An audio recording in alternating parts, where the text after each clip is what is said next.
There we go, guys. We are live. We're off the mark. Nice one. Nice one. I say third time lucky. Okay, good morning, everybody. Welcome back. We've got our second session of our pre-employability and wellbeing course to dive in with this morning. We're going to be having, like as promised last week, a little bit of a look at some different types of fitness equipment that you might either come across in a gym or in like a group exercise environment. Maybe it's stuff that you've sort of seen either other people use for training at home, especially through sort of COVID and through lockdown and stuff like that. I know people have been looking at a lot of different options for how to stay fit and how to stay active, you know, while gyms have been closed, while we haven't had access to a lot of stuff that we'd normally be using, you know, swimming baths maybe, and all of that sort of thing. Not to mention, of course, indoor exercise groups have been affected and stuff like that. So, of course, you might be somebody out there who, you know, knows what they're doing when it comes to exercise, but you've had sort of you haven't had the access to kit. Maybe it's been sort of the other way around, and you've got the kit and you're not really sure what to do with it when you're not in a sort of group fitness environment where you've got one instructor saying, right, guys, everybody do this sort of thing. So we need both. We need the kit and we need to know what to do with it. And this morning's session, if anything, you know, or as much as anything else, it might just give us a little bit of an idea of what different bits of kit we might be able to use either sort of at home, in the park, whatever it might be, as a way of keeping active either right now. Again, if you're not double vaccinated yet, or you're not confident in going back into a gym environment and being around other people, you know, it's been a long 18 months. You know, I think to an extent, even being in such close proximity with a lot of other people can bring, you know, its own worries and maybe it's a little bit of anxiety as well. So we're not all looking to rush back to the gym. We're not all looking to rush back to whatever it was we were doing sort of pre-COVID, you know, as long as we can find something that is going to allow us to stay active and hopefully something that we're going to enjoy as well, you know, which is a big part of looking at all these different bits of fitness kit, because some stuff you're going to prefer to others. It's human nature, guys. You know, I've found it myself over the years. I prefer using dumbbells to a barbell. I quite using a kettlebell. You know, I'll use medicine balls from time to time. Resistance bands have got a really big place in training. You know, and you probably know by now, if you've seen anything that we've done over the last year, 18 months, I've used resistance bands quite a lot myself in the house. You know, you've not got to have a big multi-gym. You've not got to have like a room full of weights that's just sort of sitting there. Just taking up space when you're not using it, you know what I mean? Because it does, and these machines do. And, you know, I've seen countless people over the years, you know, with a treadmill or an exercise bike in the house that either sits there and gathers dust or it's used for holding the spare clothes and stuff like that. So, yeah, there's a lot of different kit, and selecting the right one and you know, looking at budget and some other different factors can help us actually pick some right bits of kit for us for the circumstances that we're training in and exercising in, you know. Once upon a time, you know, I didn't believe there'd ever come a time where we wouldn't have access to gyms and multi gyms and all of that sort of thing, and you know, and that's soon been proved wrong last year for sure, you know. So being able to just sort of adapt to the situation and having a different bit of kit for each situation, I guess, can just help us stick with our goals, stick with our plan, and just be consistent. Because as always, guys, consistency is key. You can have the best workout in the world if you only do it once, or you can only keep it up for 1 week. It's not going to get you where you want it to be at the end of the day, guys. So that being said, let's dive in and let's have a look at some of these different bits of fitness kit. So just to sort of ease us in for the morning, wake the old brain up a little bit, you know, Monday morning and all of that. We've got a little word jumble to do, guys. So all we're going to do, we've got 10 popular pieces of fitness kit there on that list. And all we're going to do is try and unmuddle them, try and unjumble them, and figure out what bits of kit it is that we're talking about. Some of them, you know, I might have mentioned already this morning. Some of them you might have come across before in a gym, or, you know, seen referenced in gym or fitness. Other stuff you might never have heard of at all, which is a good opportunity, of course, for us to learn about some new bits of kit and, you know, sort of explore some different avenues with ways that we can keep fit. Okay, guys, so we'll spend maybe 5 minutes or so. Between 5 and 10 minutes, we'll spend a minute or two on each, and we'll work our way through, see which of those you can get, write them down. if you're happy, you're sort of working on paper, the old school way. Like I think I prefer to do things if I can, writing stuff down. Or like I say, just work off the screen, have a guess at each of them. And then, like I say, we'll go through, have a little bit of a talk about them, but we'll get a good sort of in-depth look at each of these bits of kit in just a second. Because I think certainly from being a personal trainer for a lot of years and working in the gym and dealt with clients and people from all walks of life, different abilities, again, different preferences, you'll never train two people the same, especially if you're really leaning into how personalized you can make exercise based on, again, injuries people's got, goals that people want to work towards, because everybody works differently, I guess, so like I say, I like going on, and if I was going to do a warm-up, I would be more inclined to use a cross trainer. So a cross trainer or Glide X or whatever, you'll see your feet will be moving like you're on a treadmill, but you've got two upper handles as well, and those handles are moving backwards and forwards. So you're getting your upper body warmed up as well, which I preferred, as opposed to coming in and doing my warm up on a cycle bike and then go and do some press ups and stuff, because you've warmed your legs up, but you haven't really warmed up the muscles that you're about to exercise in being your upper body and your arm and your pectorals. So picking the right bit of kit for the right person, and in our case, guys, picking the right bit of kit for yourself can make a big difference in a session, not only how much you get out of it, but how much you enjoy it as well, and of course, the level of risk. Sometimes, what's the risk that you're going to hurt yourself with this bit of kit? Some kit brings more risk than others, and like I say, we'll have a look in just a minute, and we'll get a bit of a look into some of those as well. Because some bits of kit that would be amazing for in the gym where you've got more space aren't suitable for like a little small studio gym, or you would never put them in your house because there's either nowhere to use them or nowhere to store them, or they cost a fortune, guys. So again, depending on the environment that you're training in, it's probably gonna dictate to an extent the kit that you're going to have access to. If you go along to a group exercise sort of thing, they chance to have a lot of the same thing. So you might have a lot of kettlebells that are similar sort of weight, because you can't do a class, with one set of kettlebells that goes from 2 up to 20, because 2 might be too light for everybody, 20 might be too heavy for everybody. So really you need a good variety of the same sort of kit if you're going to be expecting a lot of people to do it at once. The way that I would sort of deal with that if I only had one set of kit was, rather than make the whole session based on kettlebells and have everybody doing kettlebells all at the same time, I would do like some circuit training. So I'd have a different station. So all the kettlebells could be in one corner and only one station needed them at a time, while you've got 9 other people doing other stuff, squats, press ups, running, shuttle run, tuck jumps, whatever it might be, So again, you're going to come across different kit and have access to different kit in different environments, guys. If you are watching along, as always, by all means, do just dive in the live chat. If you've got any questions, if you've got anything that you want to shout out, if you think you've got any of the answers, like I say, by all means, do. If you're watching this sort of in your own time later on in the week and we're not live, just pause it if I move past this before you're ready to. If you really want to get those last couple before we move on, you can always pause it and catch up later.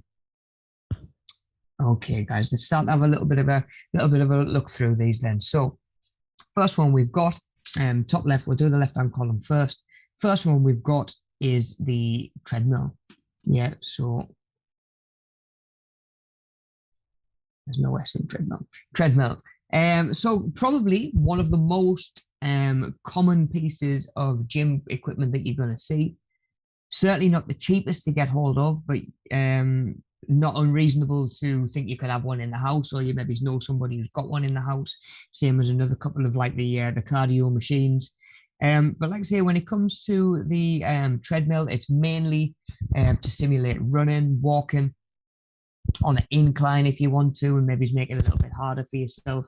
But it's mainly cardiovascular, yes. So the main benefit that you're getting out of it is going to be working your lungs and your heart, same as you would be running outside, doing the Great North Run, doing a marathon, whatever it might be.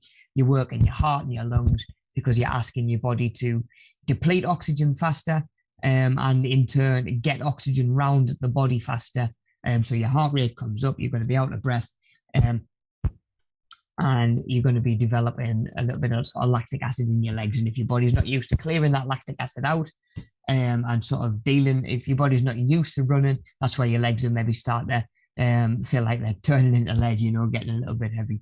So yeah, when it comes to a treadmill, it's all cardiovascular, and it's mainly for your heart and lungs, really, guys. You know, a lot of them these days have got a emergency stop clip that you put on your clothes, so if you come too far back from the front panel, it'll actually pull that emergency stop, and the belt will stop moving. It won't stop you from falling, but it will stop you from falling onto a moving conveyor belt, which is going to make things a little bit more pleasant for you as you sort of landing. Yeah, you're going to be able to adjust the speed. You can put the speed up and down. And like I say, we'll talk about some of the different sort of functions on a treadmill as we're moving through and looking at these next couple of slides. Okay, guys. So number 2 was a dumbbell. So you've maybe seen in the gym, or pictures of people in the gym in movies or whatever, people where they've got a weight in each hand. Yeah, they've got a separate weight in each hand, and those are going to be dumbbells. Yeah, so just like a little handle that you're going to put the weight on either side. You maybe see where you'll sort of screw the caps on either end to keep the weight in place, and then you can do whatever lift it is that you're going to go. So we've got a dumbbell. Okay, third one down was a kettlebell, one that I have mentioned this morning.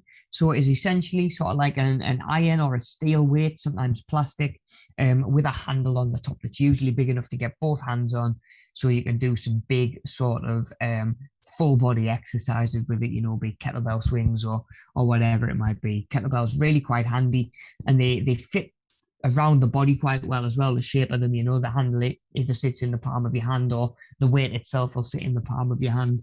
So there's lots of different ways to get hold of them, lots of different ways to use a kettlebell. And they're going to come in varied weights as well, which is what I'm saying. They might range from 2 kilograms all the way up to 20 kilograms, or sometimes even beyond that. Okay, guys, next one down is resistance band. And I'm going to write these in as I go through. So, dumbbell, kettlebell, resistance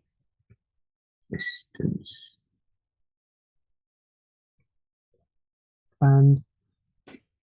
So resistance band, guys, again, if you haven't seen anything that we've done sort of through lockdown, I've mentioned resistance bands quite a lot, because for a couple of quid you can get a pack of, you know, a couple of different strength band that you're going to use for your resistance. So all the resistance band does really is kind of the way that gravity works on the body when you're using a normal weight. If you're lifting the normal weight, gravity's trying to pull it down, so the muscle that's lifting it up has to work. And the resistance band works from all different directions. You know, you might attach it to that wall over there, and you might do like a pull coming across with your chest. You know, so you're a bit like a big elastic band, really, if you think about it that way. The harder or the further you pull it, the tighter it gets, and the harder it gets to pull, and your muscle then needs to work harder. Like I say, there's a lot of different ways we can use resistance bands, and they're really quite cost effective as well. Again, something that I've pushed quite a lot through lockdown, because like I say, less than a tenner and you can do pretty much a full body workout, really. This last one on this side, we have the rower, so the rowing machine. So we're not thinking about the one with weights on that you would sit and do sort of pulls into your chest and stuff like that. We're thinking more the more sort of cardio based sort of machine. They've normally got a big old unit on the front of them, that's got a fan in that as you pull and the seat slides backwards and forwards, you're simulating that air being blown out onto you, almost as though you're out rowing out on the river or on the lake or the canal or whatever it might be. Again, really good bit of kit. I would probably use this as a warm-up with a client before using the treadmill, because like I say, the rower, again, you've got your legs moving backwards and forwards, you're pushing and pulling with your legs, and your upper body's pulling as well. So, you know, you've got your arms working, your lower back's going to be sort of working to keep your back nice and flat, and your core's going to be engaged as well. So a rower's going to help you activate those muscles, while really, first and foremost, it's going to be working your cardiovascular system again, you know, your heart and your lungs and all of that sort of thing as well. But again, you know, it's a nice alternative to have. A lot of them have got like a little display on them these days that'll tell you either how many calories you've done, how many meters you've rode. And again, you can use them either as a warm up, you can use them for sort of like steady rate cardio, you know, where you would jump on, and if you wanted to do half an hour, just steady your weight at the same pace you could. Or you can actually use them in a circuit as well. You know, I used to do something with a client where they would do 30 seconds for an upper body exercise, 30 seconds for a lower body exercise onto the rower for 30 seconds of cardio while also working upper and lower body. And then they would have 30-second rest. So it was like a 2-minute set or a 2-minute exercise. And they are like 2-minute round, I guess you could say, because they're getting the 30 seconds of rest in there as well. But yeah, they can be quite handy for just sort of getting on and off as well and doing little bursts on them. You know, maybe do a little 15-calorie or 100-meter row as fast as you can, that sort of thing. Really, really good bit of kit, the rower. Okay, guys, coming over to the right-hand side, we've got the stepper. So you've maybe seen them again. There's normally, you know, 1 or 2 people in the gym that come in.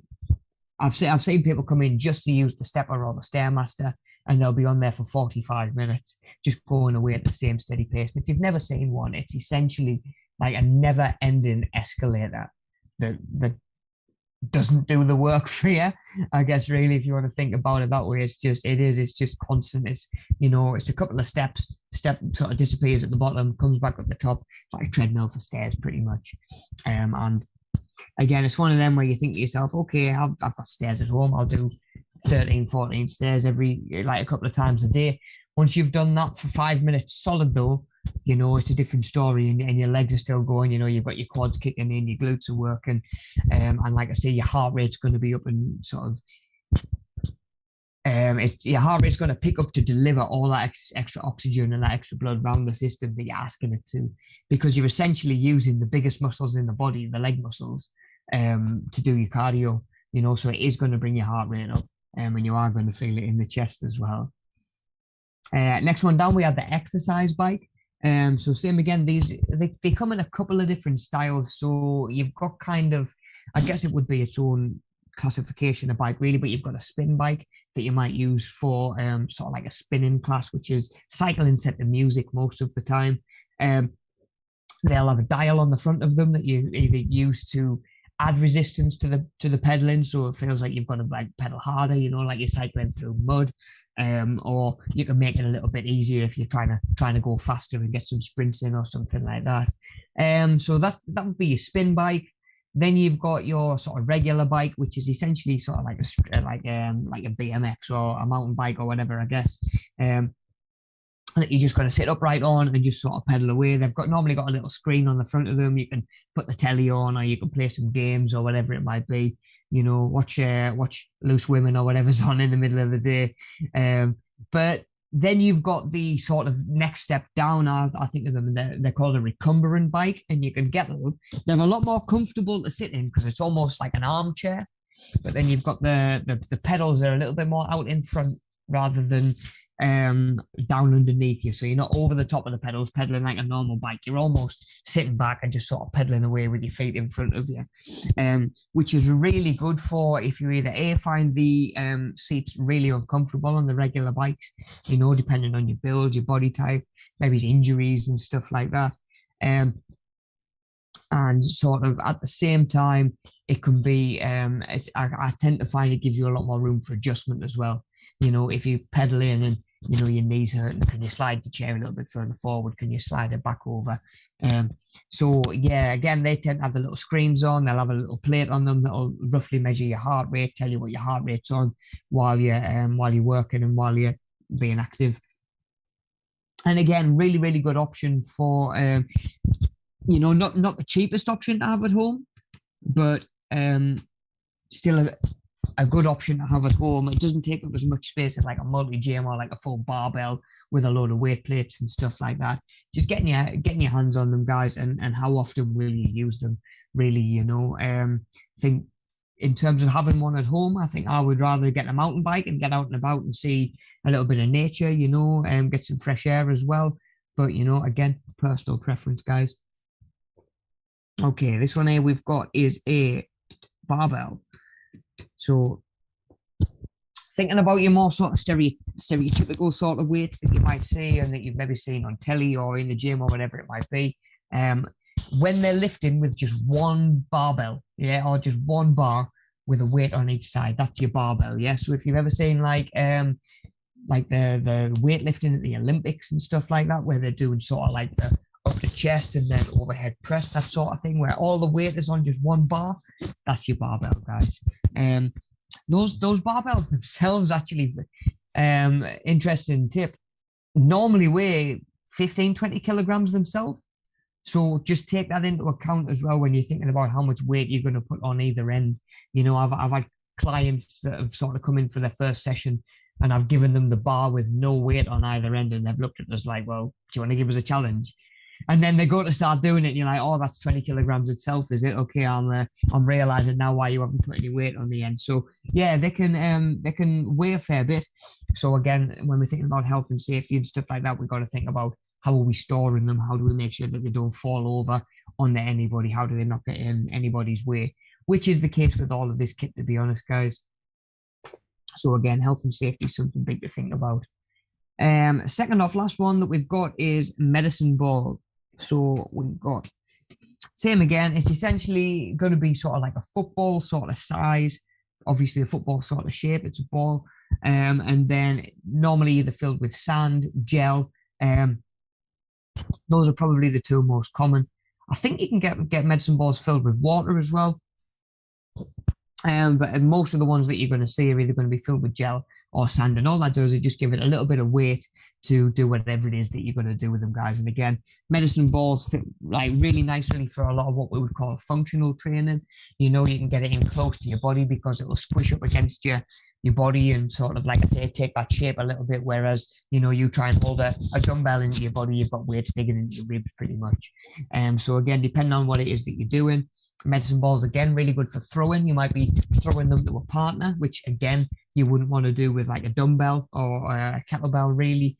You can do slams and you can slam them off the floor. And because the ball will sort of take the shape of what it's hitting, you're not going to dent the floor like you would if you were throwing kettlebells down and weights down and stuff like that. So a lot of different stuff that you can do with medicine balls, actually, guys, which I've always found to be quite helpful, and mixes up the training a little bit more. You know, again, I used to do an exercise where I'd get the heaviest medicine balls and get clients to throw them at me pretty much, because I know like they're heavy enough that you're not going to be able to throw them, you know, hard enough. If they reach me, I'll be surprised. Never mind if they hit me and knock me off my feet. Do you know what I mean? So, yeah, a lot of different stuff you could do with medicine balls that you probably wouldn't do with some of your more traditional kit. And the last one that we've got is a Swiss ball. Yeah, so it's essentially like a big, it looks like a big sort of balloon ball that you'll see, and you've probably seen in a lot of fitness adverts or, you know, again, a lot of fitness marketing. And that might look a little bit more familiar when we get a look at the picture in just a second. But again, a lot of different stuff you can do with them. Really, really good as a like a foundation to work from. You can do like your sit-ups on them and do a lot of core work, because as the ball tries to move, your core has to engage a lot harder, yeah, to account for that instability. So a lot of different stuff we can do with the Swiss ball as well. But let's spin on, guys, and start to have a look at some of this kit. So what we've actually got, it's almost too much equipment, really, when you think about it. If you're not sure what each bit of kit would be used for, and you know the pros and cons of each, and you know, again, being in tune with your own body, what feels good, what doesn't feel good, thinking about your own goals, you know, it'd be really easy to walk into a gym and see so much kit and just not even know where to start. So of course, on top of all the kit that we've just talked about as well, we've got sort of like your new resistance machines, which simulates like a lot of weighted exercises, but tends to be only one exercise per machine. So for example, you might have the seated shoulder press machine. So you get on, you've got the handles, you'll use the pin to put whatever weight you want on, and then you'll do your overhead press. Now, that's all well and good, and it's really good for overhead press, but it doesn't do anything else really. You know, so you've got one bit of kit that does one exercise, which isn't really sort of very effective for training at home. Because for every exercise that you want to do, you'd want another machine that does another couple of, that costs another grand or two, which is where the idea of multi-gym comes in. But again, you can use resistance bands the exact same way. Right, guys, so although there are tools that we can use to pursue our health and fitness goals, it can be confusing knowing when and how to use them properly. Certain situations and certain goals, targets can call for different equipment, helping us to get the most out of our exercise. And most importantly, guys, let's be honest, our time, because exercise it's an investment in your time, it's an investment in yourself, hoping to either sort of maintain where your body is right now, or usually improve it a little bit and make it a little bit more efficient, and hopefully help it last a little bit longer. But again, guys, when it comes to time, we've only got 24 hours in our day. We're meant to sleep for 8 of them. We've got food to have, we've got other responsibilities. So when it comes to time, if you can really go into the gym with a structured plan, and what you're doing, and that you're getting the most out of each exercise and the most out of your time there, you don't need to go for an hour and a half 5 nights a week.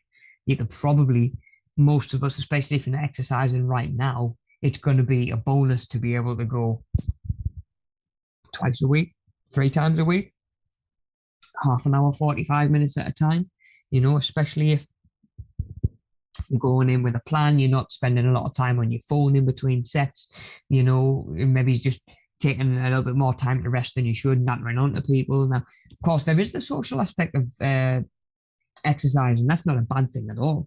That's a really, really good thing. And maybe as a training buddy would get you there on nights that you wouldn't go down by yourself. You have a long day at work and your mate texts you, come on, we're going to the gym. You're much more likely to go than if you get in after a long day, you sit down and there's nobody saying, come on, let's go to the gym. So the social side of things is really, really important. Again, especially after lockdown and the way that the last 18 months have been, I think that social contact's probably never been more important, really, But again, there is that element of time when it comes to the gym, because of course, I would probably say that the biggest barrier to exercise I've heard from people over the years is time. I haven't got time to get to the gym. I haven't got time to exercise. It takes me 15 minutes to get there and 15 minutes to get back, whereas that's all the time I've got. Whereas, okay, can you exercise in the house? Cut out that 15 minutes traveling there, 15 minutes traveling back. You've got half an hour to exercise in the house every night potentially. So there's a way around it, guys. But just thinking about how much time we actually spend in the gym, how hard we're working when we're there, and how structured our approach is and our plan is going into each session can actually save us a lot of time, really. So thinking about it, like coming to understand the kit a little bit better, when to use it, how to use it, you might actually be buying yourself a couple of nights off the gym every week, whereas if you can get the same benefit and have a couple of nights off, I don't know anybody who's not going to be interested in that. Maybe it's a couple of nights out of the week you can get home and just put your feet up and chill. Right, guys, let's have a look at some of this kit, and we can actually start to put a picture to some of the names. And again, you might be thinking, oh, right, okay, I have actually seen that in person. Or, might be realizing that something isn't called what you thought it was, or whatever. Okay, guys, so here we've got on this slide, we've got our cardio equipment pretty much, which I've sort of lumped together because there's a lot of different cardiovascular sort of based equipment that we can have. Now, this one here is the sort of treadmill that I was talking about earlier on. You've got the little metal plates on there that will tell you how your heart rate's, how fast your heart's beating at the minute. You've got a little screen that'll give you any vitals, how far have you gone, how many steps have you done, whatever. This little cable here, this little rope is probably attached to the emergency sort of off switch. And then this belt here is the one that's going to move sort of endlessly and just help you simulate running and walking and stuff like that. And then we've got the cross trainer, or the Glide X, which I mentioned earlier on, where you've got the 2 handles moving with your upper body and they're moving.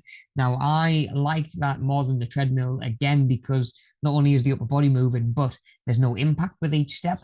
As you take each step, the platform that your foot's on moves with your foot. Obviously, with the treadmill, every time you lift your foot, you're lifting your foot. Every time you're stepping down, it's more impact through your ankles, knees, joints, and stuff like that. So if you're struggling with joints and sort of mobility and joint pain, again, I'd be thinking about, okay, do I need to be on the treadmill? For a lot of people, I would normally end up thinking, okay, does this person need to be on the treadmill? Do they need to be running? Do they need that impact on their knees, hips, joints, whatever it might be? So I like the cross trainer for that reason. And again, it's got a little screen that should tell you how fast you go and how far you go and all of that sort of thing. Bike will be exactly the same. Now this is the one that's a little bit more it more closely resembles sort of like a mountain bike or a BMX. I guess you're more sort of normal bike. You'll sit on the seat, you'll pedal away. You can make this higher or lower to adjust for sort of like your leg length. And then yeah, you can either sort of use the handles and lean forward. And like I say, just help you really sort of drive through your legs and stuff like that. But yeah, that's the exercise bike. Not the spin bike that you would use in the spin class, but probably sort of more sort of cardio based again, one that you're much more likely to have at home or come across in the gym. This one here at the bottom right is the rower machine, which simulates, like I say, rowing, being out in the boat. So essentially, like this handle here is on a cable with a little bit of resistance on that you can adjust in the settings how strong that resistance is, and you're just gonna, like I say, this seat moves forwards and backwards. You'll slide down, come close to the machine, push off with your legs, and the seat comes back, and you'll pull the handle right into your chest, like I say, exactly like you would if you were rowing an actual boat. And then this one here, bottom left, is the Stair Master, or the endless staircase, pretty much. Yeah, so you're walking on the steps, again like a conveyor belt. Step goes out at the bottom, comes back in at the top, and you've just got endless stairs to go up. Same again, little unit at the top will tell you how many stairs you've done, how long you've been going, and all of that sort of thing. So with cardio equipment, it's raising our heart rate, yeah. So it's bringing up that heart rate, like we sort of mentioned earlier on, working the heart and the lungs. It's controlled, which is probably one of the biggest selling points of this, you know, in that you can really gradually work up and make things harder. You know, it's not a case of either walk, run, or sprint on the treadmill. You can move it up like 0.1 miles an hour at a time. So you can gradually get that pace exactly where you want it to be. It's got the emergency shut-off button, you know, in terms of safety. Then you've got really simple to use interface as well, where a lot of them will have different programs on. You can simulate intervals, you can simulate hill running, whatever it might be. You can set a timer and just run for that time and it'll count down. Or you can just get on. There's normally a big green button that says quick start. You press it and the thing will start moving, and you just change your change the speed or the incline from there, really, or whatever it is that you're changing. So as I mentioned, any bit of kit's got its pros and cons. The biggest cons, I would say, probably with the cardio equipment in general, is it doesn't stimulate as much muscle as resistance training. Yeah, so if you're walking on a treadmill, your heart and your lungs are working, but other muscles, not so much, or certainly no much more than normal if you were just out for a normal walk. So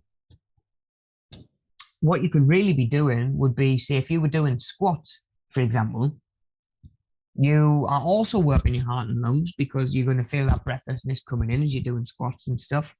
But you're actually developing muscles as well and making muscles stronger, you know, tearing muscle fibers, stimulating those muscle fibers and making them work.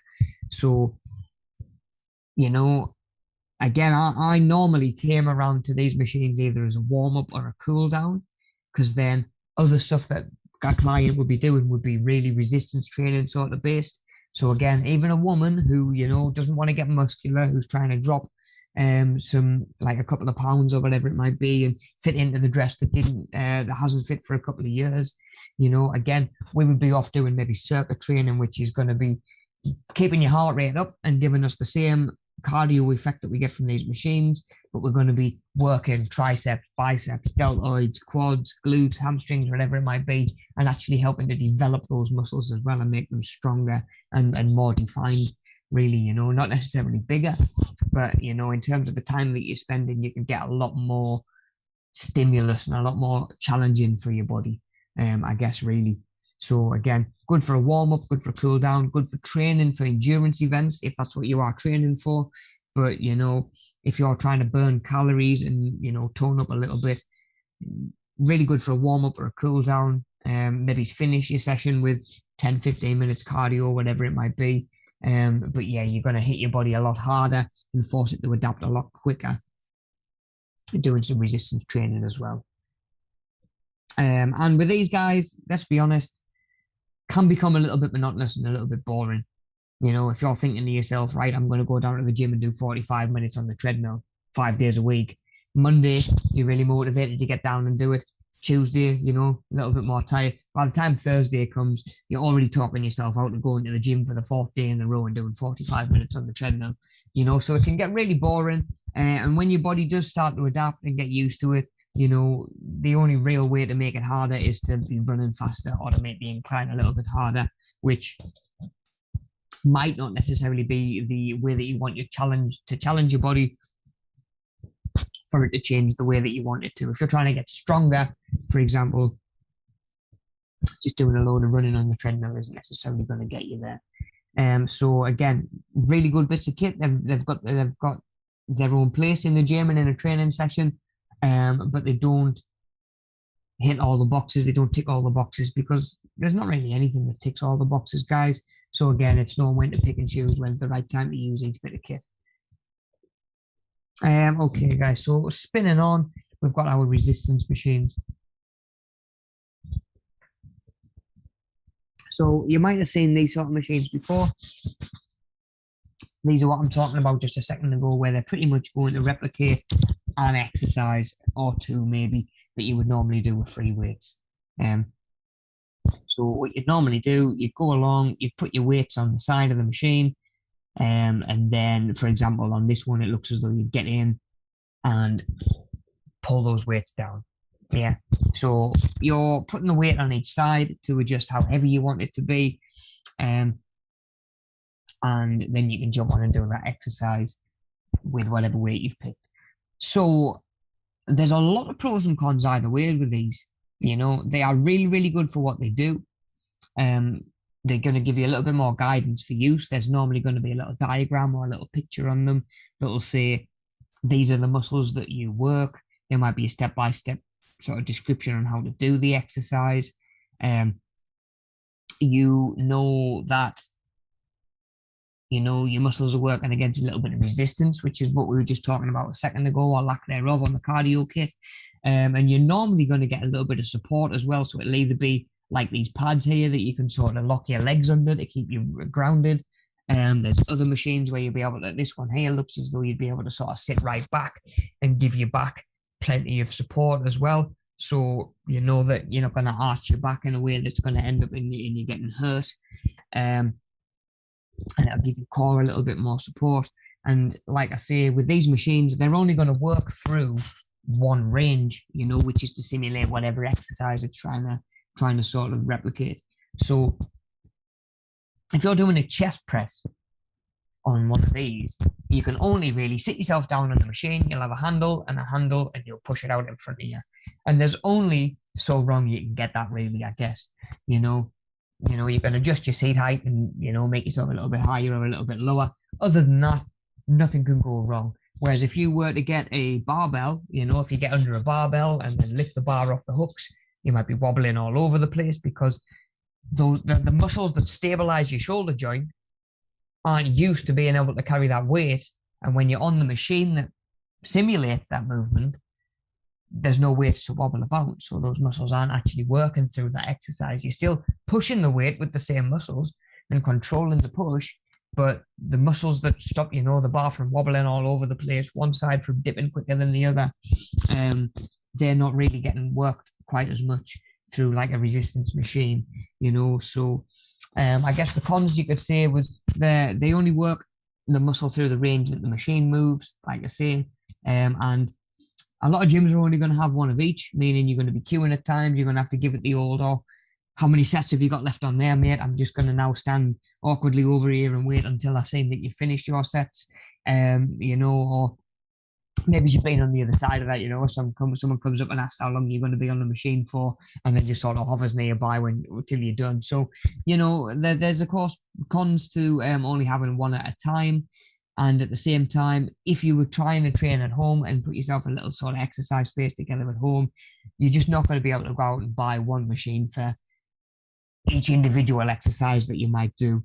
You know, you think like £1,200 here on like a bicep curl machine, 2.5 grand on like a proper cable machine that you might see. It's just not feasible, guys, really. So you'd probably have to look at other options for training at home. But yeah, if you've seen them in the gym, you know, and you've seen the free weights as well and thought, well, what's the difference doing them on the machines or doing them on free weights? That's it pretty much, guys. It's because free weights give you a lot more room for stuff to go wrong. You know, again, with that seated shoulder press on a machine, it'll just go up and down. With a dumbbell, you can push, you might go off out to the side, your shoulder might buckle. But if you're confident in what you're doing and you can get the weight right, you're going to get a lot more benefit from doing stuff with what we'd call the free weights, really. Okay, guys, moving swiftly on. So we've got a barbell. We've got a barbell here. So, like I mentioned earlier on, the more typical looking weight or sort of bar, I guess. And again, you'll stand obviously either side, put your weight plates on either side, then they'll have like a little collar that'll come on, slide up to the weights, you'll tighten it up, and then you know that those weights aren't going to slide, because I've seen that happen. You know, you'll see someone come off to do a squat, one side will dip lower, all the plates slide off of that side, and the other weights pull you the other way, and you know, you can actually get yourself really, really hurt that way. So tend to always use the collars and just secure the weight so they're not going to move about. Okay, guys, so pros and cons. So it, again, providing a little bit of resistance for the muscles to work against. You know, something that we mentioned earlier on, the cardio machines, you don't get any resistance to work against for your muscles. Really, it's just, cardiovascular systems working harder to get the blood and oxygen around your system. With a barbell, again, there's a lot of different ways you can use them. So again, we're getting a little bit of resistance for our muscles to work against.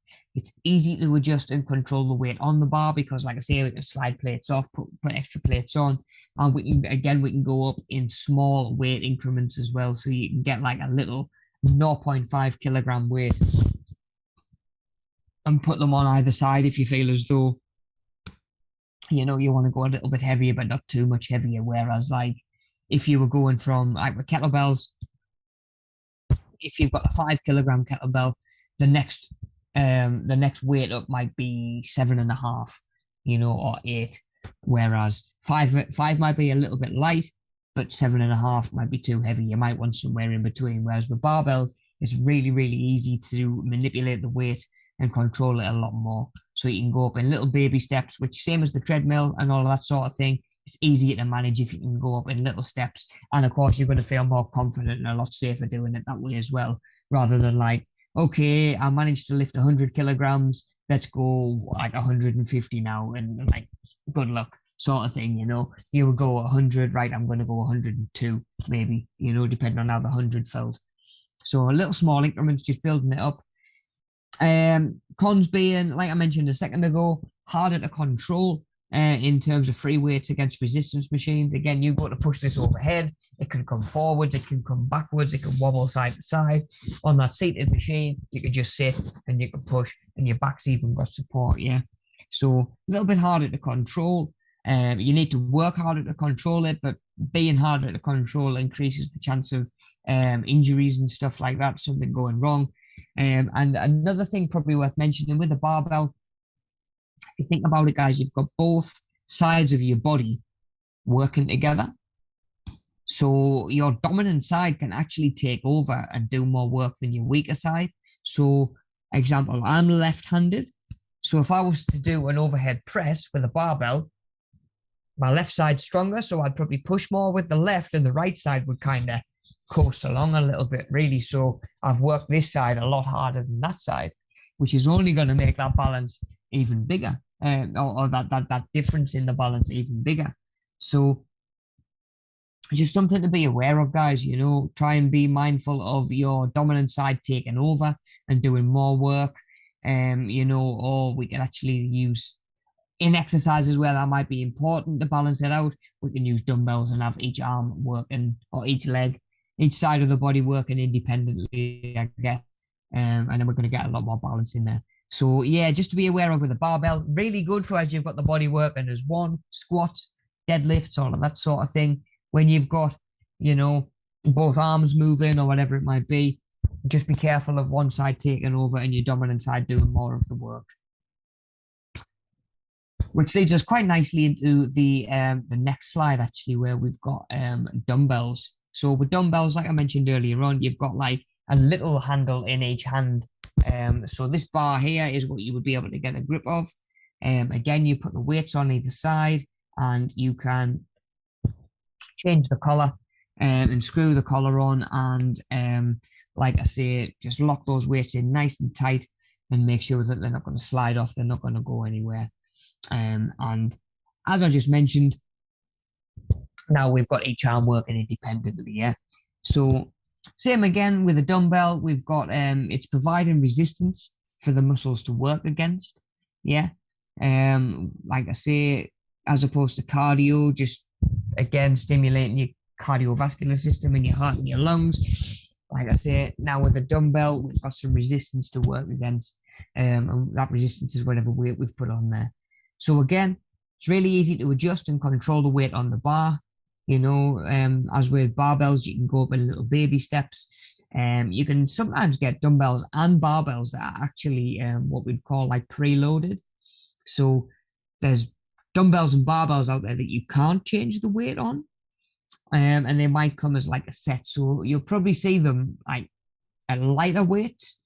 So it might come on what we call like a dumbbell tree, where you've got like a set of 2 kilograms, then a set of 4, set of 6, set of 8, set of 10, and whatever, you know. Again, maybe you've seen them in the gyms. And with those, like I say, you can't change the weight on the end. You can just move up from one to the other. Yeah, so again, depending what dumbbells you've got, what dumbbells are you using, I'm going to change the way that they work. But yeah, a lot of them you can change the weights on. And again, a lot of the ones that you can't change the weight on, they're going to only go up in sort of small increments anyway, you know. So you might not really need to change the weight. It might just be a case of, okay, I need the 3s for this, the 7s for that, whatever it might be. Okay, guys, cool. So yeah, we can adjust and control the weight a lot easier. Like I say, we've got that same thing going on with it's harder to control individual limbs because we're not on a on a machine that sets out the movement path for us. And like I mentioned a second ago, your limbs are working independently now as well. So if you've got a dumbbell in each hand and you go to do that same overhead exercise, if both of these are separate, I know that my left side and my right side are working just as hard as each other, as opposed to with a barbell, if I've got like the one bar all the way across, I push together, left side stronger, so it does more work, and your right side sort of just follows through the movement, you know. So again, a lot of things to think about when it comes to picking the right bit of kit at the right time.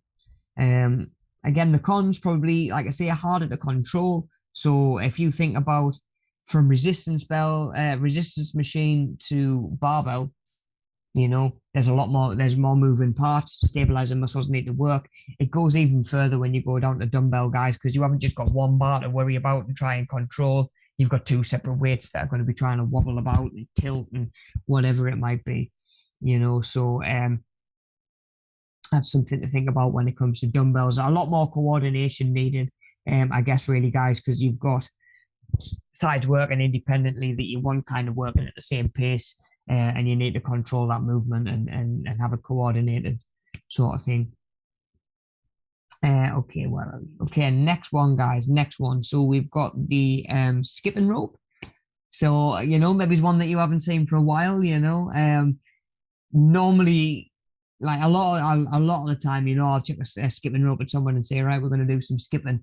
The amount of people that haven't done skipping since they left school, you know, but I mean, why would you? Why would you if it's not part of your fitness? Maybe you don't realize sort of the benefits of using it in your fitness, really, you know. So a skipping rope, I think the biggest selling point for a skipping rope for me, or the biggest thing that leads to me normally having one on hand is exactly that. It's light, it's easy to transport, it doesn't take up much space.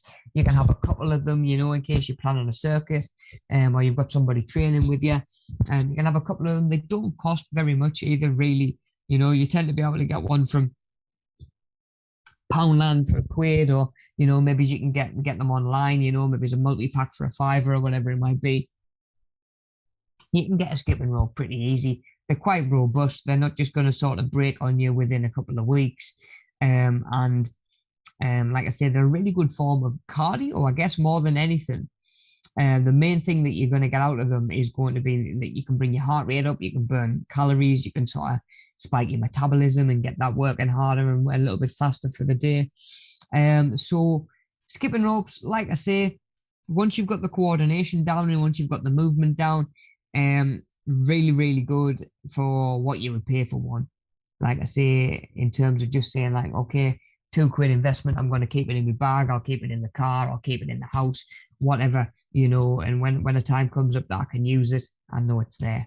It's not like you're going out and buying a whole weight set, because dumbbells, like we mentioned a second ago, like if we had dumbbells, a set of 1 kilograms, a pair of 2s, a pair of 3s, all the way up to 10, you could easily pay a couple of £100 for that set. Whereas with a skipping rope, couple of quid, you've got it. It's not going anywhere. It's not taking up a load of space as well at the same time. So again, really, really handy bit of kit to have. I guess cons, it's not for everybody. Same as with running. Thinking, does the client, do I as an individual, am I going to benefit from all that impact on my knees, my joints, whatever it might be? Some people, I've had come to me because, okay, Rob, I've got to lose X amount of weight in X amount of weeks to go and have a operation, surgery, whatever it might be. If you're carrying a little bit of extra weight and you need to have, some weight removed or whatever, you need to lose a little bit of weight. Chances are jumping up and down on the spot and putting that weight and that impact through your knees and your joints isn't going to be the most beneficial thing for you. Can you still simulate skipping? Yeah, of course you can. I've had clients do it for years, sort of either again as a warm-up, as a station in boot camp, as a little bit of sort of like active rest in between other exercises.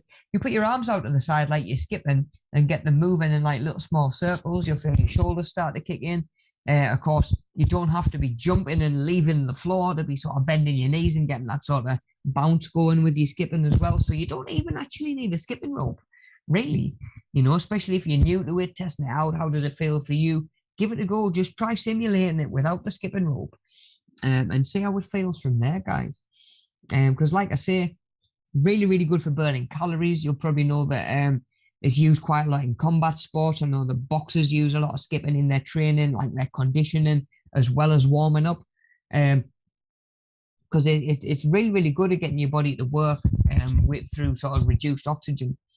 But yeah, at the same time, jumping up and down on the spots, not for everybody. Again, if you've got bad knees, bad ankles, bad back, even sometimes, jumping isn't necessarily something that you're going to want to certainly lead with when it comes to your training. You might build up to the point where you think, you know what, I'll give that a go. Once you feel as though you've strengthened your body, strengthened your muscular system a little bit, maybe even strengthened the skeletal system a little bit. But yeah, for some people, going in, jumping up and down on the spot, it's not the ideal place to start. And yeah, it probably does require a certain level of fitness to get started to do it properly. If you're brand new to exercise, if you haven't exercised for the last 18 months or maybe even longer, you might do 10, 20 seconds of skipping and be out of breath. And of course, again, when it comes to health and safety, I think what you've got to watch out for is you get out of breath and you get tired. The skipping rope's going to stay the same speed. Just careful of tripping yourself up and stuff like that and losing your balance if you're really focused on keeping up with the skipping rope, I guess, while you're running out of breath. Just something to be aware of as well, I guess.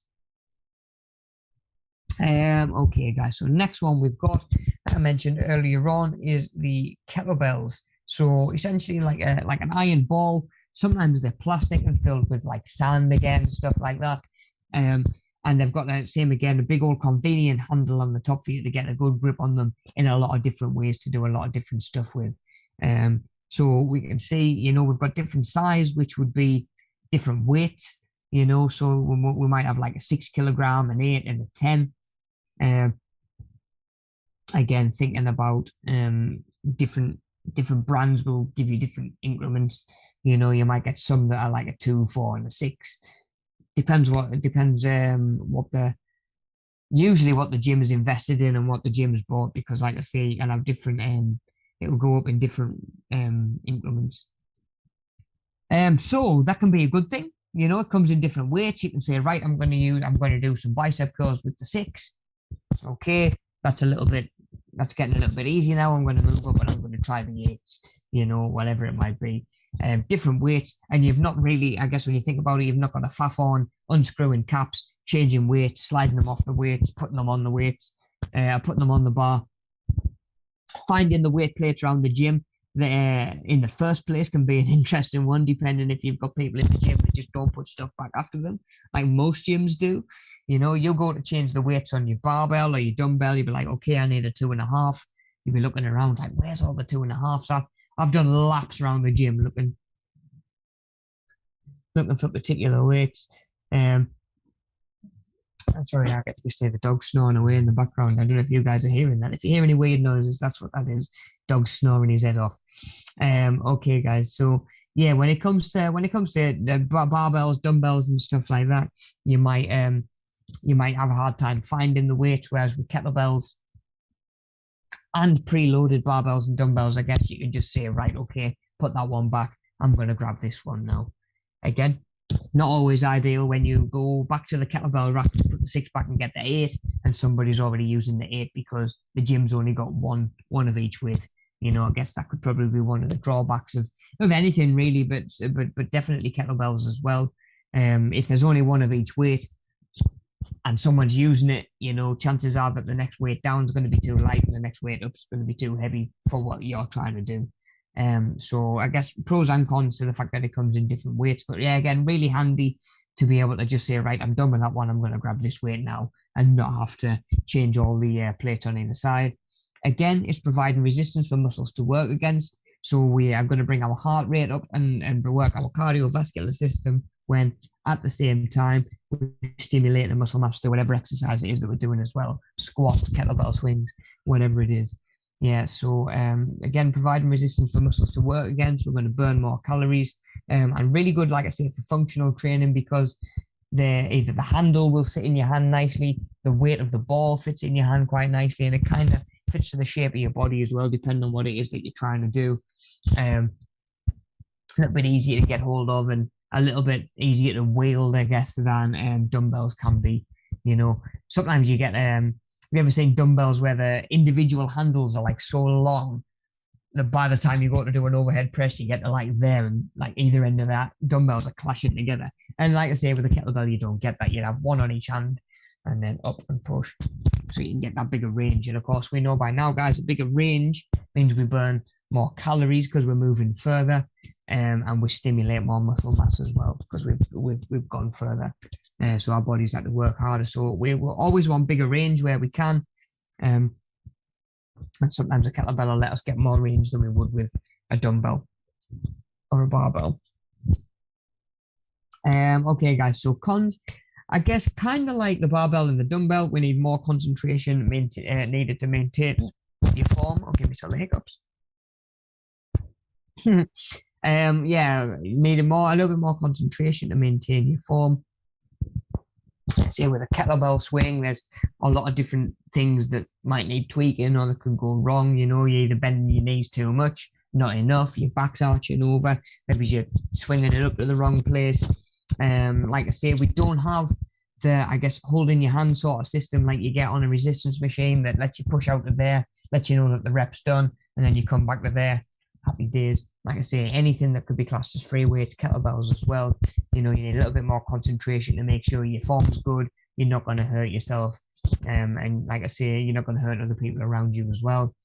And then I guess the last one, really coming back to what we mentioned earlier on, sometimes they go up in quite drastic increments. So I remember, I know, like when you get higher up, sometimes that jump gets even higher as well. So I remember working in the gym once that had, I think, a 6, an 8, a 10, which then went up to a 16, a 24, a 32. So you're jumping up by like 8 kilograms a pop there, do you know what I mean? Whereas like if you were doing a bicep curl and you just say got to the end of your set and you thought, right, I'm going to go a little bit heavier, you wouldn't get another 5 kilograms and put like, or I guess to be more precise, you wouldn't get another 4 kilograms and put 4 kilograms on each end. You know, you'd be much more likely to go up a kilogram or two at a time. So yeah, sometimes the jump in kettlebells doesn't really make that very easy, you know, and it can be a little bit of a stretch to go from, like I say, maybe you've just got used to doing the 8 kilograms and the next one up to the 16, which is, it's of course double the weight, which isn't the way that you would normally try and make it a little bit harder as well. So again, thinking about, does the gym have multiple weights of each? You know, again, this can really help even when you're looking around for an induction. Can you see what kit they've got? Is it going to be, do you like, can you have an eye out and say, oh, okay, there's only one set of kettlebells, so if I'm going to use them, you know, and I need a certain weight, chances are it might not be there.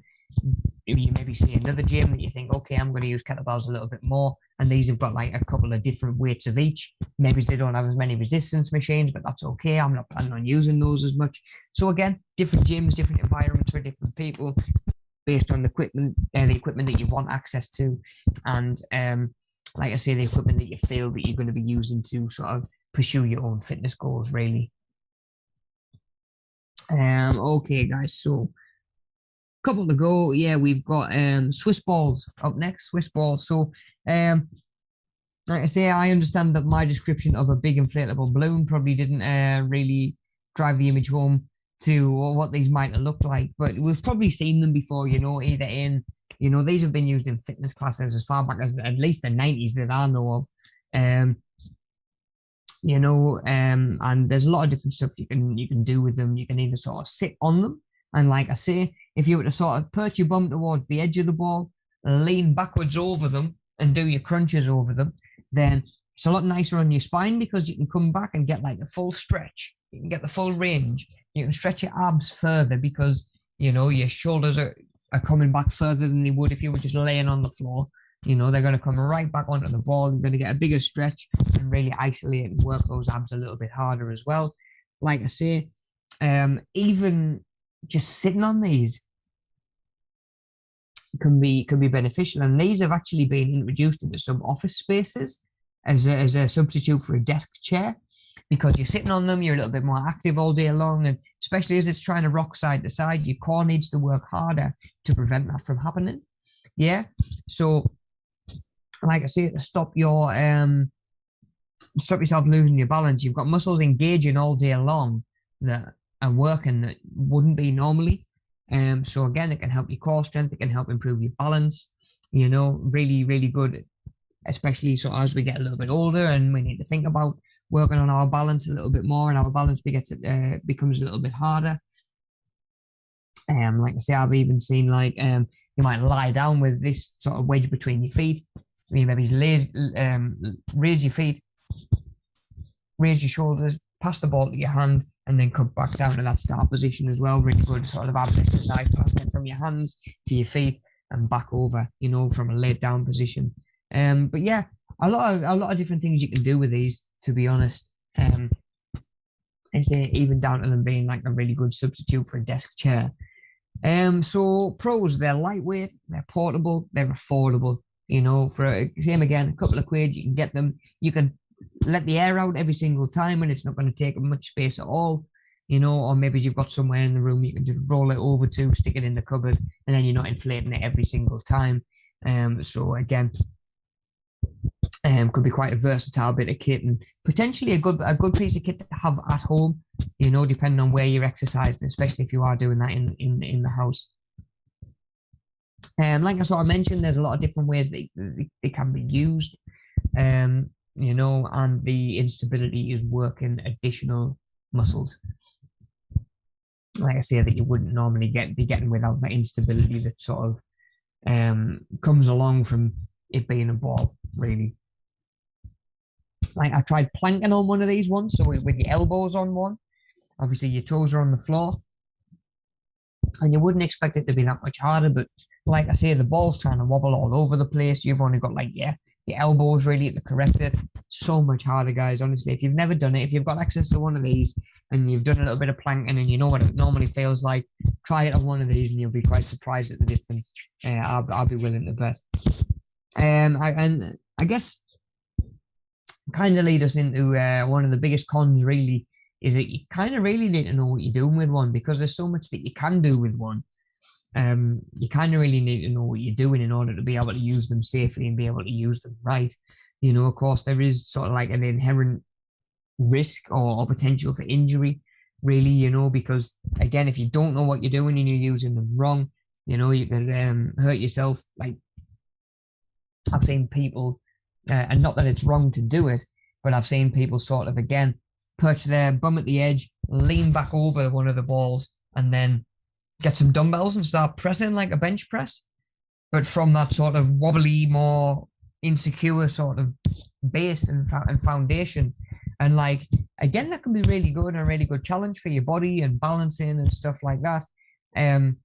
If the weight is okay and not too much. If you pick up the same dumbbells that you normally flat bench with and jump onto one of these and go to bench, you're going to wobble, maybe not be able to correct it. You fall off the ball. You've got a 25 kilogram dumbbell in each hand. You potentially, you know, going to really hurt yourself or somebody else around you as well. So just being careful what it is that you're doing with them and being mindful of other people around you as well, I guess, as always. So yeah, just being aware of, you know, do a little bit of research before you start using one of these, especially if you're going to use one in the home. Think about, you know, how much space around you might actually need to clear as well if you're going to be sitting or standing or balancing on one of these. Okay, guys, couple to go. Resistance bands. So resistance bands I've talked about to death over certainly over the last 18 months because, like I say, I've used them quite a lot in my training. Like I say, really lightweight and portable. They just go in a little box in the corner of the room and don't take up any space. You know, so I can train and have the area sort of cleared up again for whatever, like an office space or whatever. If I need to work in there, I can do that quite easily within half an hour. You know, just have half an hour with the resistance bands, put them away. Right, I've done something. You know, which is probably more beneficial than if I'd have been at the gym on the treadmill for 45 minutes, just step after step after step, you know. So within half an hour, I've potentially got a lot more out of my training and a lot more out of my time. Like I say, really affordable. So the way they work, guys, and you're going to have different styles, really. You've got these ones, which you've got like a handle that you can attach to either end. So you can either, like I say, stand in the middle and do bicep curls, overhead press with each handle, or a lot of them now actually come with what could be used as a door stopper. So instead of one handle, you put on like a door stopper sort of thing, and then you'll put that the other side of the door, close the door so that it can't pull through, and then you've got like an anchor. So if you want to do like pulling movements, you've got the other handle that you can do pulls in towards your face and stuff like that as well. So yeah, a couple of different types. And then you've maybe seen they're almost like a loop, like a resistance band. So rather than being open-ended, it's just one loop, and it might go around your ankles or your knees or whatever as you're doing squats or as you're doing you know, lunges or whatever it might be, you know. So again, it can actually be used in a lot of different ways. There's different types, and normally based on the color, you'll be able to get an idea of how much resistance you're actually going to get from that band, you know. So blue might be really stretchy, green not so much, yellow even less so, and then black might be really, really hard to pull. And again, different stuff for different exercises, and there's ways to progress, you know, as certain exercises start to feel easy. Okay, I'll try that on the next band instead, you know. So like I say, you can get a good mix of different colored bands, different resistances for like a tenner. You know, whereas a tenner's worth of different weighted kettlebells, you'd be looking to get one, never mind like a couple of different weights that you could use for different stuff. So same again, like I say, lightweight and portable, affordable, can be used in lots of different functional ways. Again, it's not like a resistance machine where like you would sit there and do like an abs crunch and there's nothing else you can do with them. You could do a lot of different bits, a lot of different stuff with this bit of kit. You know, you might tie one end to a door handle and do sort of twists for your core. You might use the anchor to do pulls for your back muscles and stuff like that. There's so much you could do with them that isn't just fixed into one range of motion, which makes those particular muscle fibers and those muscles work really hard, but other muscles that might be worked otherwise are just going to get left out altogether because something else is doing that stabilizing job for you. Yeah. I guess the biggest cons really, again, you need to know what you're doing with them. Otherwise, you've just got a bit of elastic in your hand and it's like, right, okay, how do I get the most out of these to actually be a piece of exercise kit? And then again, we're thinking about potential for injury, especially if you don't know what you're doing with them. You know, maybe you fix the anchor on wrong, you know, and what is supposed to be safely anchored over the other side of the room as you go to pull, it actually flies across the room towards you. As we all know, with resistance bands, they're certainly going to sting if they come flying back at you. Thinking as well about them tearing and ripping. Of course, rubber tends to perish over time. If they're really getting a lot of hammer and a lot of use, you know, maybe they're going to get nicks and tears in them and stuff like that. So we would be thinking about watching out for stuff like that, because if one's already got a rip in it and you go to do like a face pull and it snaps here, you know, you can very easily hit yourself in the eye with that, which is, you know, really problematic, really, you know, and really, really going to sting. So again, we're thinking about, do we know what we're doing with them? If yes, how do we make sure we use them safely? If not, can we make sure that we do know what we're doing with them before we start using them, especially if we're doing it unsupervised at home? In the gym's another thing, because, you know, you might be able to call a member of staff and say, look, can you show us what I'm doing with this? Maybe you'll see other people in the gym using them and you think, okay, I'll try that.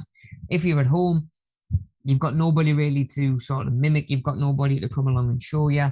And what you're doing is going to hurt potentially before it's too late, guys, as well. So, you know, the last thing that I want to do is scare anybody away from training and from exercise, because, you know, the consequences of doing no exercise are so much scarier and longer lasting than, you know, doing exercise with a potential bit of risk. You know, even with little niggles and injuries and stuff like that we would pick up, I guess a lot of them we're going to recover from and repair from, whereas, you know, I'm sure we can all picture the health effects of a life without exercise and good nutrition, you know, which is a one-way street, really. So it's never to scare anybody away from exercise. It's just say, look, guys, let's be mindful of what we're using. What are we expecting to use them for? Have we seen other people use them for that? Do we know that it's safe to use them for that? Especially before we invest our money and our time into using them as well, guys. So again, you're maybe thinking about a couple of different bits of kit for in the house. You maybe looking at resistance bands and thinking, okay, you know, they sound really good. I can do a lot with them, get different resistances, you know, for not very much. Like I say, guys, just thinking about what exercises we will be doing and making sure that we could do them right, especially unsupervised. But yeah, guys, really, really good bit of kit. And like I say, I can't sing the praises much more than I have done all through lockdown in these being really, really helpful in keeping me active over the last 18 months. Okay, guys, last two.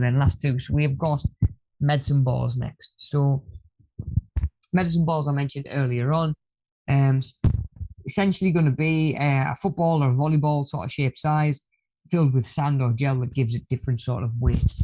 So again, we're getting some resistance for your muscles to work against, so it's better than just outright cardio for that side of things anyway. Can be used in a lot of different functional ways. I mentioned earlier on, slamming them off the floor, chucking them at a friend or your PT. I've seen people doing where they'll do a squat, and then as they push upwards, they'll try and chuck one of these as high as they can, you know, really sort of explosive sort of movement. So again, a lot of different stuff we can do with them. You can sit back on your bum and do twists side to side, touch the ball down either side. So yeah, a lot of different stuff that we can do with those.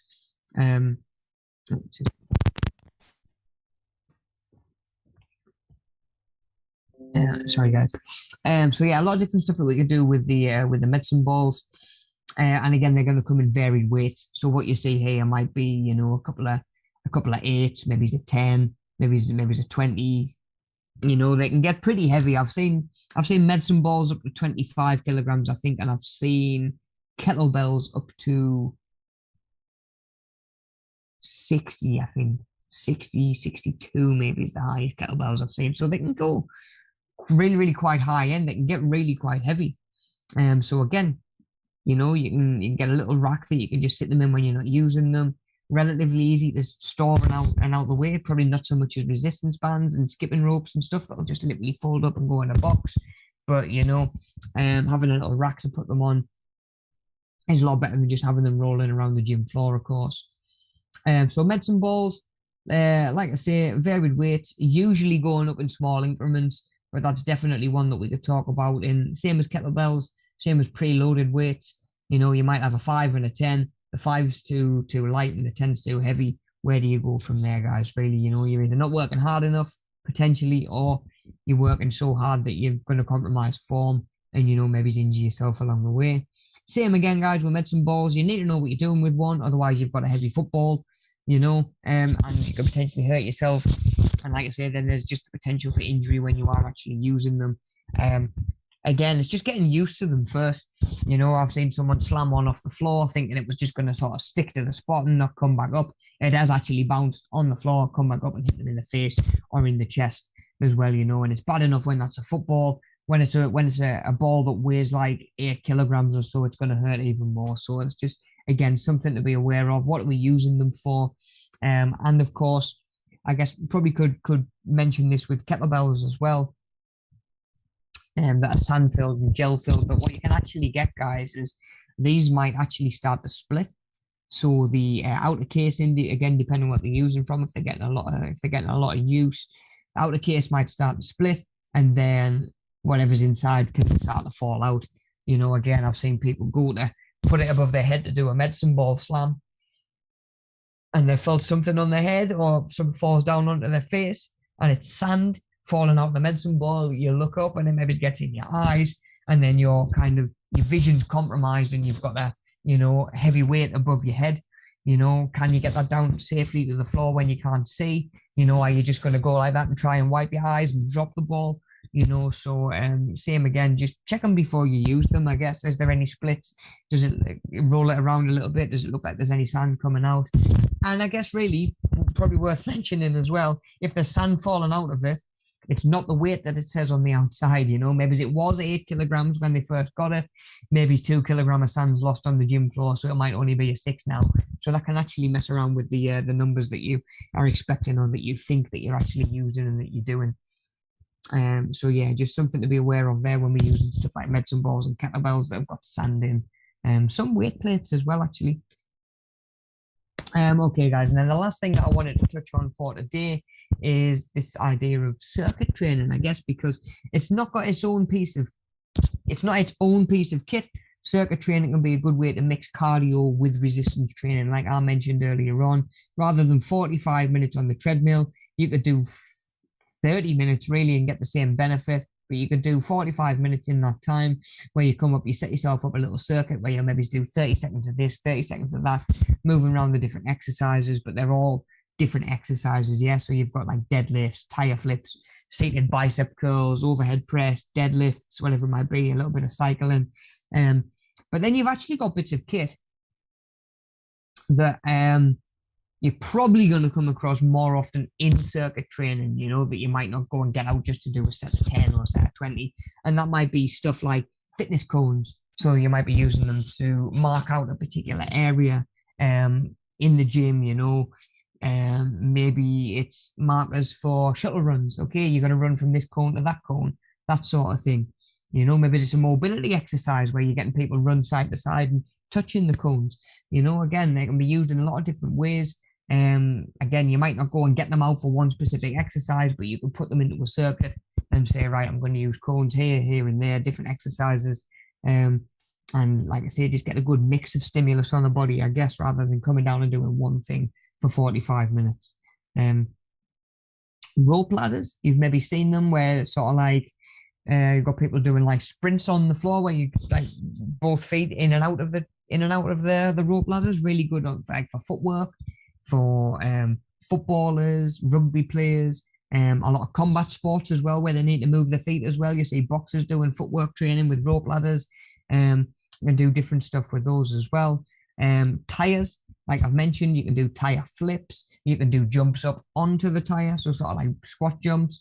You can get a sledgehammer and hit the tire as hard as you want and get some good core work in there from swinging the sledgehammer. Again, not really a right and a wrong way to use them. You wouldn't necessarily go in the gym and just get the tire out like straight away, but you might use them in a circuit again, like in this sort of situation. Boxing bags and pads, there might be classes like boxercise and box fit, stuff like that, sort of designed to be based around using these bits of kit. Or maybe again, there might just be one station. I used to do it quite a lot when I was running a circuit for other people. I would have 9 exercises that people could do by themselves, and then every, like the 10th station, I would be there with boxing gloves and pads. So whoever was on that station was punching and I was doing the pad work for them. So they were doing a circuit, but every round, every single person was getting a little bit of one-on-one time with the instructor, and felt like they were getting a little bit more out of it, because I'm there to like motivate you through that set as well. Whereas you might normally stop, like with 5 seconds left, I'm there to keep pushing you through to the end. But boxing pads are again really, really good form of fitness. Like you look at a lot of boxers, they'll do obviously pad work as obviously combos and stuff for when they're fighting, but look at the conditioning of a lot of boxers as well. There's not many that are carrying a lot of extra weight, and again, you go up into the higher weight classes and you look at people like Tyson Fury, who, he just tries to be as big a unit as possible, really. But, a lot of other boxers don't have a great deal on them because it burns so many calories. It's a good cardiovascular exercise, but it's good for your shoulders, your back, your core, because you twist it and all of that as well. So boxing pads and gloves, you might find in circuits quite a lot as well. TRX ropes. If you've never heard of TRX ropes, it's essentially a suspension exercise that you use your own body weight. So you've got kind of coming down from a beam in the ceiling, you've got like a rope that splits into 2 handles, and you can lean yourself back and do pulls where you're pulling, your chest up to those handles. You can maybe make the handles a little bit longer and put your feet in them. Yeah, and then come into a plank. So your feet are trying to move side to side because they're in these handles rather than touching the floor. So yeah, again, TRX ropes, kind of one of those that you need to know what you're doing with them. But if they're in a circuit, you've hopefully been shown how to use them and what you're being expected to do.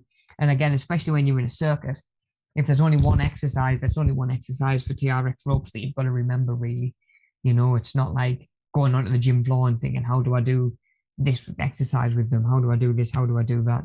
If it's in a circuit, it should have been demonstrated first, and you should have a pretty good idea what you're doing.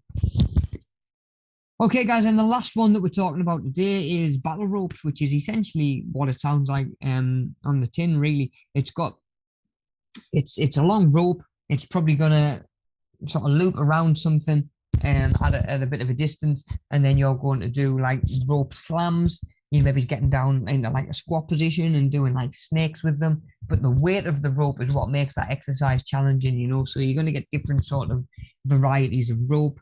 You can get proper fitness ones that'll have the weight on them, and you'll get stuff that's harder than others. And then, you can go to the other end of the scale, where I used to work in a gym that used to use like boat rope. It was big old thick boat rope, and it's heavier than any battle ropes I've ever used in my life.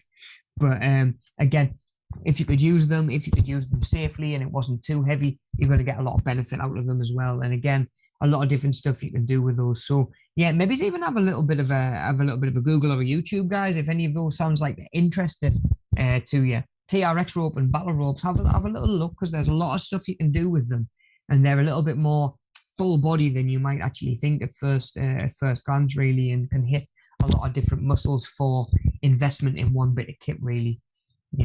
So yeah, hopefully that gives you a bit of an idea, guys. Pros and cons of each bit of kit, why we might pick one over another in a certain circumstance, why some are better for certain goals than others, and again, hopefully what you might be able to sort of fit into your budget and fit into the living space that you've got. If you're looking to set up a little bit of a training space at home as well, hopefully it gives us an idea of what we're going to get in terms of value for money. Do we want like a £10 band that'll do a lot of different stuff, and not take up any space? Or do we want a big old resistance machine that costs a couple of grand that'll only let you do bicep curls on? I know what my answer would be, guys, and hopefully we're kind of thinking in the same sort of vein, in the same train of thought after this morning session. And that'll do us there then, guys. So, like I say, that was everything I wanted to cover. Of course, we're finishing up a little bit early, so you've got time to jump across and do the fitness video, which is attached to today's session, as there always will be, guys. I know that last week was our first one. We had a nice little stretch. So this week we're doing some chair-based exercise, guys. So we're going to be doing it where we can be sat down. I guess really, we're doing it from a seated position. We're not worrying about hips, knees, backs. I haven't done any exercise for a while. I haven't got round to doing last week's stretching video yet. We can maybe get both in this week, so it's not too intense. If you're looking for something a little bit more intense, again, follow the link to the YouTube channel, and all the different exercise sessions that we've got on there are available there, be it abs, lower body, bum, interval-based sort of training, that sort of thing. There should be a little bit of something on there for everybody as well. So if you're not feeling today's session in particular, go out and check another one, guys. But the link for that session will be in the description for the video. So where you've got the video for today's session, you should have a little drop-down arrow underneath, and that'll take you to all the extra information that you need, guys. So as always, and as will be the case with every session, there's a little 30-second survey to do. So the link is in the description. Click that link. That'll take you straight to the survey. Type in your answers, and then that'll come straight back to us, guys. You've not got to worry about downloading it, emailing it back. Just record your answers, and it comes straight back to us. It won't even take 30 seconds, or it can take even less than 30 seconds. And like I say, it really helps us fill in some important paperwork on this end on your behalf. And it gives us a little bit of feedback, guys, which is always important to us. So yeah, don't forget to do the survey, guys. My email address is in the link, is in the description under the video as well. If you've got any questions, if you've got your workbooks finished, or you want me to mark a particular week's work, like I say, if you want to hold on to the workbook till the workbook's done, by all means do. If you want to get to the end of the course and send any workbooks over, like with any courses that we're doing, of course, for our pre-employability course, there's no workbooks to actually worry about. There's no extra work to really do. So all we need you to do for this session and for any of the pre-employability sessions, guys, is literally just that survey. So again, if you need anything in the meantime, if you've missed any surveys or anything like that, if you missed any session links, by all means, let me know, and I'll get those over to you, and hopefully be able to answer any questions that you've got in the meantime. All the links to our socials are in there as well. If you want to keep an eye on what we're up to on, on Facebook or Twitter, I think we've got an Instagram, and there's a link in there as well, guys. So plenty of opportunity to keep an eye on what we're doing on all the social pages that we've got, all the social media. And like I say, as always, guys, if you need anything, please do just drop me an email, and I'll get back to you ASAP. Then that'll wrap us up for this morning. Nice and then, guys, like I say, check out that fitness video. Like I say, the last two sessions, it should be a little bit of something for everybody, and it should be totally manageable. So, no reason why we can't be getting active and starting to get moving a little bit more now. Thanks in advance for doing the survey. Next week's session, we're actually going to be looking at how the heart works and how it pumps blood around the body all day, every day. And of course, why it's so important that we look after our heart through our exercise and through our food choices as well. So bring a pen and paper, guys, because we'll be getting a little bit arts and craftsy next week. So plenty to look forward to. And of course, guys, we will be back next Monday, 10 a.m. ready to go again with that session to do with the heart. We might even have time for a little bit of a quiz as well. Who knows? Right, guys. So we'll call it there. Enjoy the rest of your Monday. I hope she's kind to you. Have a good week. Stay safe. Look after yourself and those around you. Let me know if you need me in the meantime, if you've got any questions. And failing that, guys, we'll be back next Monday to do it all again. Yeah, if I don't speak to you in the meantime, stay safe. Have a good week. And I'll speak to you next Monday. Thanks a lot, guys. Thanks for tuning in. Bye.